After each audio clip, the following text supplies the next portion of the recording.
करें कि अगर छूट दी गई है और इसमें अगर लापरवाही होती है तो क्या ये भारी नहीं पड़ेगी?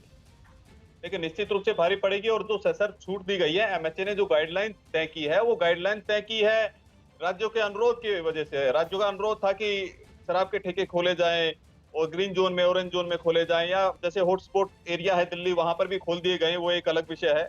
लेकिन ये है कि इसकी जिम्मेदारी राज्य सरकारों की है कि किस तरह से सोशल डिस्टेंसिंग का पालन कराना है। और ये एक बड़ी चुनौती, अभी हम लोग थर्ड फेज में है कोरोना के, मतलब लॉकडाउन का थर्ड फेज है। इस थर्ड फेज के अगर हम लोग, हमारी स्थिति बहुत अच्छी है, उसके बावजूद भी अगर सोशल डिस्टेंसिंग का पालन नहीं होता है, कानूनी व्यवस्था का पालन नहीं होता है, तो निश्चित रूप से भयावह स्थिति हो जाएगी। और इस सरकार के साथ साथ ये जिम्मेदारी है हर नागरिक की भी, कि सरकार ने अगर सशर्त छूट दी है तो उसका पालन भी करना चाहिए। उनकी भी जिम्मेदारी बनती है कि इस तरह का हुड़दंग ना मचाए सिस्टमेटिक तरीके से, क्योंकि वो संक्रमण अगर फैलेगा तो उसके परिवार में फैलने वाला है। जी जी के पास आएंगे। मनोज यादव जी, आपके पास आना चाहूंगी। आपने भी तस्वीर देखी और हमारे सहयोगी दीपक रावत तो अंतिम शख्स तक पहुंच ही नहीं पाए और बता रहे हैं कि दूसरी तरफ भी लंबी लंबी कतार लगी हुई है।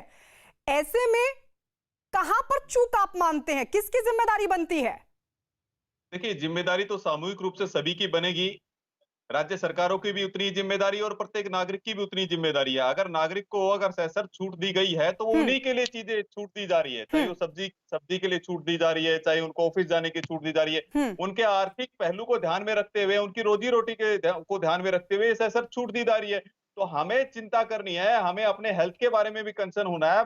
और ये एक सामूहिक जिम्मेदारी है, ये केवल व्यक्ति की जिम्मेदारी नहीं, अकेला व्यक्ति इसको भुक्तभोगी नहीं होने वाला है। और जहां तक सवाल है, देखिए जो लीकर की बात है, लीकर के लिए देखिए भरत सिंह, आपके कांग्रेस के विधायक है भरत सिंह, उन्होंने अशोक गहलोत जी को कहा कि लेटर लिख के बोला कि भाई शराब की दुकानों की छूट होनी चाहिए। और वहीं पर ही आप देख रहे हैं किस तरह की तस्करी चल रही थी शराब दे रही है। मनोज यादव, आपको उस डिसिप्लिन फॉलो करना चाहिए। बोलिए।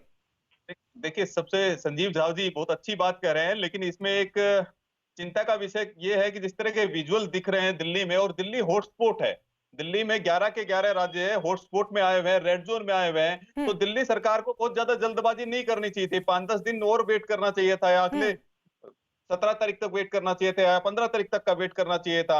और या फिर अगर गाइडलाइन जारी की तो हॉटस्पॉट होने की वजह से चूंकि रिस्क ज्यादा है, तो यहाँ पर व्यवस्थाएं पूरी करनी चाहिए। इसीलिए हम पूछ रहे हैं, कि इसमें तो आपकी भी सरकार है। मनोज यादव कुछ कहना चाह रहे हैं। मनोज यादव, देखिए ये केवल आरोप प्रत्यारोप की राजनीति पर आ गए हैं। राजस्थान के भरत सिंह विधायक जी, उन्होंने अशोक गहलोत जी को पत्र लिखा। आपके विधायक तो खुद पकड़े गए गाड़ी में शराब के साथ।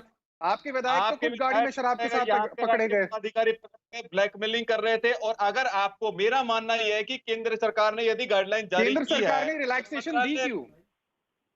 अगर आप ही लोगों की डिमांड थी, राज्य सरकारों की डिमांड थी कि हमें राजस्व चाहिए। अगर आपको राजस्व चाहिए तो आपको नागरिकों की सुरक्षा भी करनी होगी, उनकी सुरक्षा का ध्यान भी रखना होगा, उनके संरक्षक होकर के। ठीक है, तो केंद्र फाइनेंशियल पैकेज क्यों नहीं देता है स्टेट्स को? केंद्र को फाइनेंशियल पैकेज देना चाहिए जो स्टेट्स की लगातार डिमांड आई है। मनोज यादव जी और अमन पवार जी, सियासत मत कीजिए, क्योंकि ये संकट का वक्त है, ये संकट का वक्त है। हालात बेकाबू ना हो जाए।